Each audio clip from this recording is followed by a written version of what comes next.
Leemos en Proverbios 8:14: Conmigo está el consejo y el buen juicio. Yo soy la inteligencia, mío es el poder. Por mí reinan los reyes y los príncipes determinan justicia. Por mí dominan los príncipes y todos los gobernadores juzgan la tierra. Yo amo a los que me aman y me hallan los que temprano me buscan. Las riquezas y la honra están conmigo, riquezas duraderas y justicia. Mejor es mi fruto que el oro y que el oro refinado, y mi rédito mejor que la plata escogida. Por vereda de justicia guiaré, por en medio de sendas de juicio, para hacer que los que me aman tengan su heredad y que yo llene sus tesoros. Vamos a dejarlo hasta ahí, del capítulo 8, versículos 14 a 21, es lo que queremos estudiar en esta noche. Leemos ahí en el versículo 14 que la sabiduría dice: conmigo está el consejo y el buen juicio. ¿Se acuerda qué dijo la sabiduría? ¿Con quién habitaba? En el versículo 12, ella dice que habita con la cordura. Acuérdese que la sabiduría es el conocimiento que Dios nos da para tomar decisiones adecuadas, y la cordura es ese conocimiento puesto en práctica. Pero aquí en este versículo 14, ella dice que hay otras dos cosas con ella. Está el consejo y está el buen juicio. O sea que estas dos cosas, junto con la sabiduría, nos ayudan a poder tomar decisiones acertadas en nuestra vida.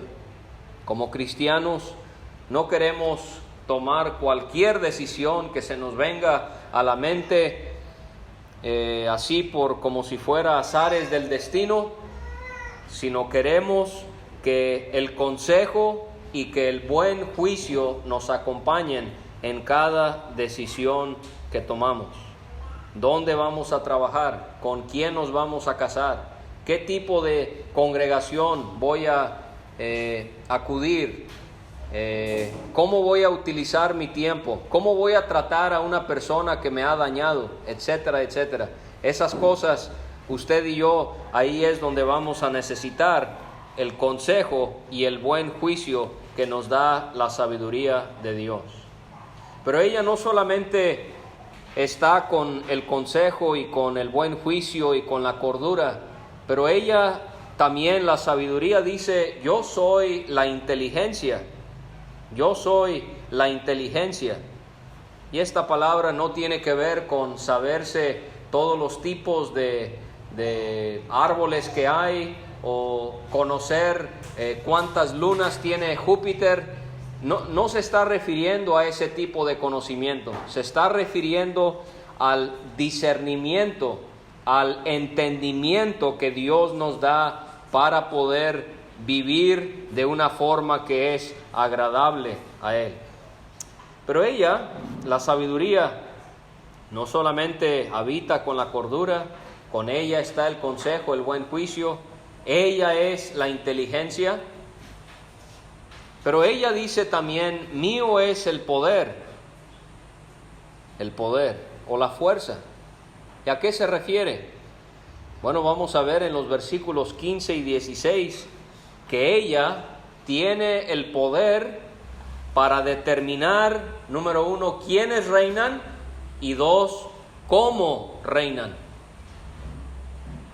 Esto es un tema muy interesante, cómo la sabiduría de Dios tiene que ver con los que gobiernan nuestro pueblo, nuestra ciudad, nuestro estado, nuestro país, ¿sí? La sabiduría de Dios, ella dice: mío es el poder. Y bueno, ella dice en el versículo 15: por mí reinan los reyes. O sea que es la sabiduría de Dios que hace que los reyes reinen. En el versículo 16 vamos a ver que la sabiduría de Dios hace que los príncipes dominen y que los gobernadores juzguen. Y aunque la escena política quizás nos puede causar mucho desánimo y desilusión por tanta corrupción que hay y tantas promesas que no se han cumplido, pero sabe, eso no quiere decir que es cierto lo que leemos aquí en Proverbios 8, porque dice en la profecía de Daniel capítulo 2 y versículo 21 que Dios, Él quita reyes y Él pone reyes. Él quita reyes y Él pone reyes. Y por más que no estemos de acuerdo con un gobernante, por más mal que gobierne, fíjese lo que enseña Pablo. Él dice en la carta a los Romanos, se lo voy a leer, él dice: sométase toda persona a las autoridades superiores, porque no hay autoridad sino de parte de Dios, y las que hay por Dios han sido establecidas. De modo que quien se opone a la autoridad, a lo establecido por Dios, resiste, y los que resisten acarrean condenación para sí mismos. Porque es, hablando de los que gobiernan, es servidor de Dios para tu bien. Pero si haces lo malo, teme, porque no en vano lleva la espada, pues es servidor de Dios, vengador para castigar al que hace lo malo. También dice Pablo: pues por esto pagáis también los tributos o los impuestos, porque son servidores de Dios, que atienden continuamente a esto mismo. Ahora considere que en los tiempos de Pablo reinaban emperadores romanos que eran muy malos y perversos. Por ejemplo, en los días de Pablo estaba en poder un hombre malísimo llamado Nerón, y usted puede leer acerca de él en libros de historia, cómo él mandó comenzar un fuego y se incendió parte de la ciudad de Roma, y él echó la culpa a los cristianos. Y entonces los ciudadanos romanos agarraron enojo contra los creyentes y les persiguieron y les mataron. En esos días era cuando estaban el Coliseo, donde miles de personas llegaban a observar cómo cristianos, esclavos y otras personas eran sacadas a ese espacio, y leones eran soltados para que se los comieran vivos. Y aún así, Pablo reconoce: ese hombre, ese emperador, lo ha puesto Dios, y nosotros tenemos que sujetarnos a él. Y lo mismo aplica para nuestros días. Puede que el que nos está gobernando lo está haciendo muy mal. Puede que el que nos está gobernando lo haga irresponsablemente o corruptamente. Pero eso no es culpa de Dios, porque estamos viendo que Dios quiere darle a esos hombres y a esas mujeres la sabiduría para poder gobernarnos. Entonces, la culpa no la tiene la sabiduría de Dios, la culpa lo tienen líderes que no quieren hacerle caso a la sabiduría de Dios. Entonces, por eso es que la sabiduría dice: por mí reinan los reyes, y los príncipes determinan justicia, por mí dominan los príncipes, y todos los gobernadores juzgan la tierra. Nosotros como creyentes tenemos que entender que nuestra ciudadanía está en los cielos, no aquí en la tierra. De manera que usted involúcrese en la política únicamente orando que Dios haga su voluntad, que Dios ponga al que Él considere y que Él, al que es elegido o a la que es elegida, pueda gobernar de una manera que es agradable a Él. Si usted quiere cambiar el mundo, la única manera en la que lo va a poder cambiar es con el Evangelio, no un partido político. El Evangelio es lo que realmente va a cambiar vidas. Y el cristiano hace bien en abstenerse de toda esa actividad política. Pero aquí la sabiduría dice que por ella reinan los reyes. Los príncipes determinan justicia. La responsabilidad de los que nos gobiernan es establecer lo que es justo, lo que es recto, de acuerdo a la justicia de Dios. Pero es claro que no están haciendo caso a la justicia de Dios, ¿verdad?, de nuestros días. Porque si le hicieran caso a la justicia de Dios, nuestros gobiernos no estarían permitiendo que una mujer pueda abortar, por ejemplo. La Biblia considera eso homicidio, pero hoy en día una mujer tiene el derecho de poder quitarle la vida a la criatura que está en su vientre. Si los gobernadores de hoy en día realmente siguieran la justicia de Dios, no permitirían que dos personas del mismo sexo se puedan casar o puedan adoptar hijos.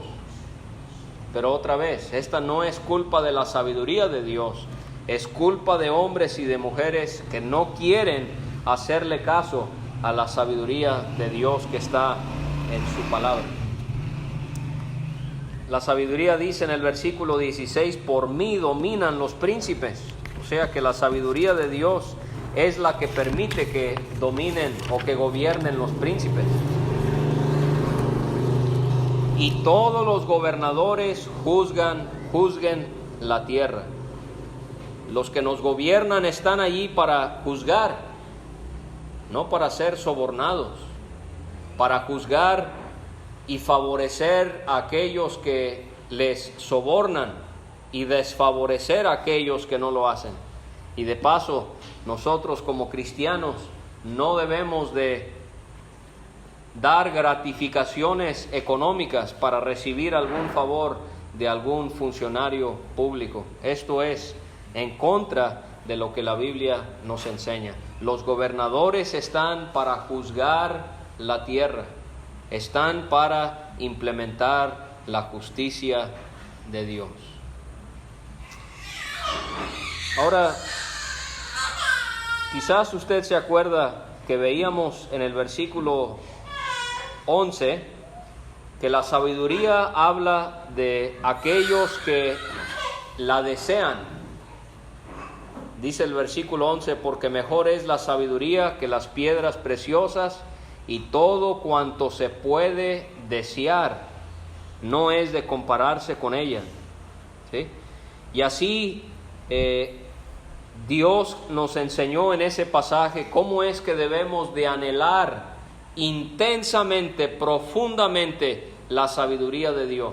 No es algo que debemos de pensar como que, bueno, sí, algún día o en algún momento, o bueno, sí, cuando lo necesite, voy a querer la sabiduría de Dios. No, esto es algo que debemos de anhelar de todo corazón. Y esto lo vamos a ver otra vez en el versículo 17. Porque la sabiduría dice, yo amo a los que me aman. O sea, a este grado deberíamos de desear la sabiduría de Dios.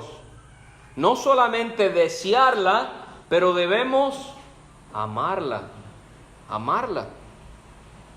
O sea que la sabiduría está allí para aquellos que le buscan, pero no es cualquier tipo de búsqueda. Es de una forma muy enfocada y muy intensa, porque estas personas aman a la sabiduría. ¿Y cómo demuestran que la aman? Dice la sabiduría acerca de estas personas, me hallan los que temprano me buscan. Si yo realmente amara la sabiduría de Dios y la deseara con todo mi corazón, yo la hallaría temprano en la mañana. ¿Cómo muestran, hermanos y hermanas, ese amor a la sabiduría de Dios al despertarse temprano?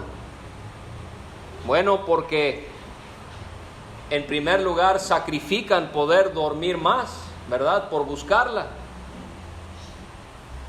Y quizás usted sabe que a cierta hora usted tiene que salir al trabajo, o a cierta hora ya los niños se despiertan y usted dice: yo voy a acomodar mi hora de despertarme para que yo pueda tener en la mañana un tiempo a solas con Dios para poder hallar su sabiduría. Salomón ya nos ha hablado en este mismo libro sobre el peligro de ser perezoso y dormir de más. Y él nos animaba a ser como las hormigas, que no son perezosas. Entonces, hermano, hermana, el Señor nos ayude a disciplinar nuestra vida para que seamos personas que nos durmamos a una hora que nos permita poder despertarnos temprano. ¿Para qué? Para buscar la sabiduría de Dios. Me gustó cómo lo dijo alguien hace muchos años: el primer rostro que deberíamos de ver en el día es el rostro de Dios. Antes de ver a nuestra familia, antes de ver a los vecinos o a los compañeros de trabajo, poder tener ese tiempo donde a través de la oración y a través de la lectura nosotros podamos por fe ver el rostro de Dios y que Él nos dé esta sabiduría que tanto necesitamos. Pero también, no solamente estas personas muestran lo importante que es la sabiduría de Dios porque se sacrifican el poder dormir más, pero también es el simple hecho que es lo primero que hacen en el día. Por encima de cualquier persona, actividad, lo primero que quieren hacer es buscar la sabiduría. Y desafortunadamente muchas veces amanecemos y lo primero que vemos es el celular para ver quién nos ha enviado algún mensaje durante la noche. O lo primero que ven nuestros ojos quizás es la computadora o la televisión. El Señor quiere, hermanos, que por encima de cualquier otra cosa nosotros busquemos a la sabiduría de Dios temprano en la mañana. Ahora, en los versículos 18 a 21, vamos a finalizar esta sección de Proverbios 8 viendo cómo Salomón, él describe cómo las verdaderas riquezas, porque hay riquezas que son verdaderas y otras que no, hay unas que son duraderas, otras que son pasajeras, pero al hablar de riquezas verdaderas, las podemos encontrar en la sabiduría. Pero a la misma vez vamos a ver que la sabiduría es mejor que el oro y la plata. Y ahorita le voy a explicar a qué me refiero con eso. Bueno, nosotros como seres humanos nos corrompemos cuando buscamos las riquezas. Dice Pablo a Timoteo: la raíz de todos los males es el amor al dinero. Si usted pone toda su atención en la riqueza, usted se va a corromper. Pero es posible que nos enriquezcamos si nos enfocamos no a conseguir riqueza, sino a conseguir la sabiduría de Dios. ¿A qué me refiero? Ahí le va un ejemplo bíblico. En primer libro de Reyes, capítulo 3, ¿se acuerda que Dios le dice a Salomón que le pida lo que él quiera? ¿Qué le pediría a usted? Salomón, de todo lo que le pudo haber pedido, le pidió sabiduría, entendimiento, discernimiento. Y Dios se lo dio. Salomón se convirtió en el hombre más sabio de su tiempo. Y una de las maneras en la que él los demostró fue que 2 mujeres llegaron con él y le dijeron que habían estado dormidas en una misma cama y que en la noche una de ellas había matado el hijo del otro. Y una decía que el niño vivo era de ella y la otra decía que el niño vivo era de ella. Y estaban peleándose para ver de quién realmente era ese hijo. Y entonces Salomón, en la sabiduría que Dios le dio para poder gobernar, él dijo: traigan una espada y vamos a partir al niño por la mitad. Y le vamos a dar una mitad a esta señora y le vamos a dar la otra mitad a la otra señora. Y la señora, que realmente era la madre de ese bebé, comenzó a llorar y dijo: no, rey, mejor dale el niño vivo a la otra.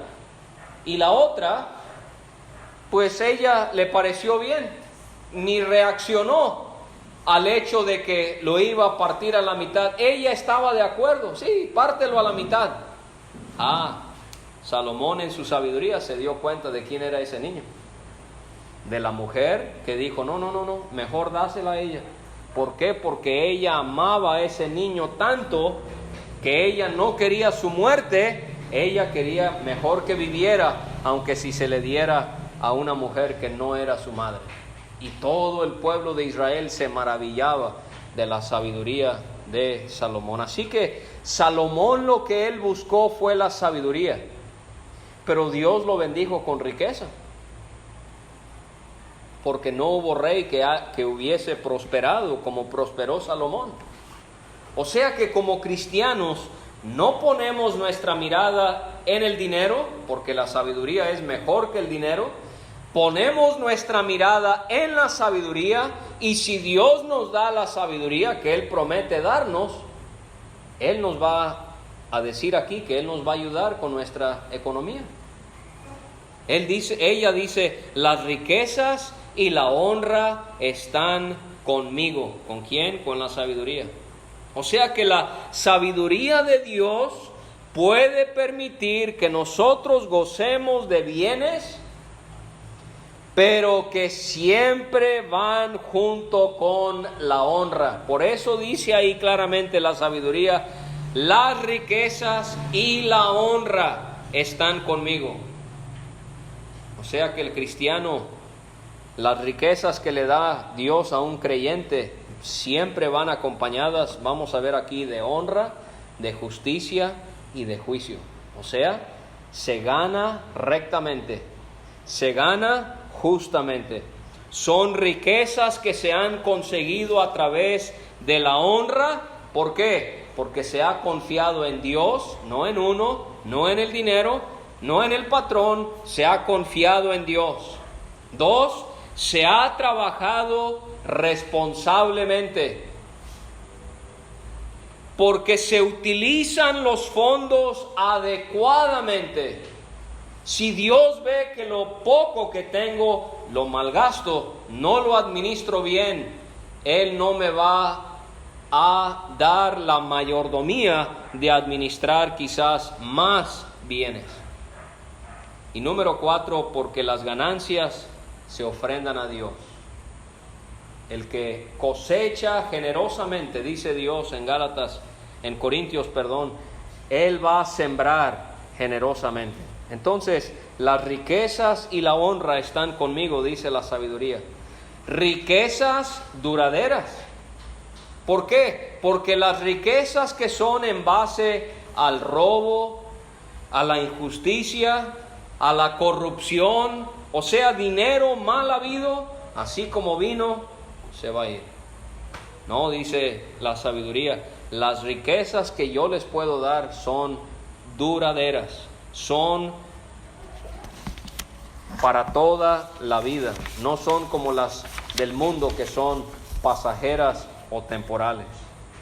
Y no solamente las riquezas de la sabiduría van acompañadas con la honra, pero vemos al final del versículo 18 que también van acompañadas con justicia, con rectitud.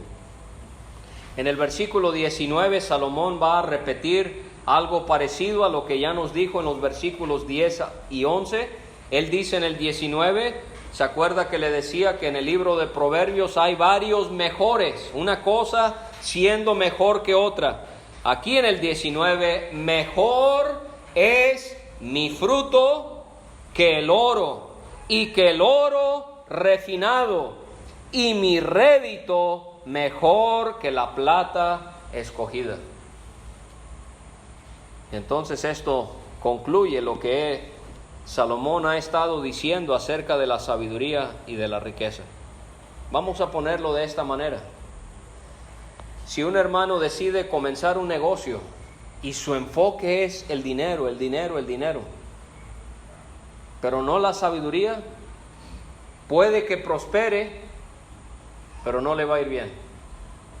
Pero si un hermano o una hermana comienzan un negocio y con el temor de Dios se enfocan no en el dinero, sino en la sabiduría, y le piden a Dios que les guíe en toda decisión, ellos pueden prosperar.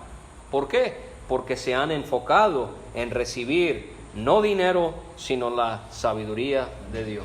Y por eso Dios dice, mejor es mi fruto que el oro, y no cualquier oro, aún mejor que el oro refinado.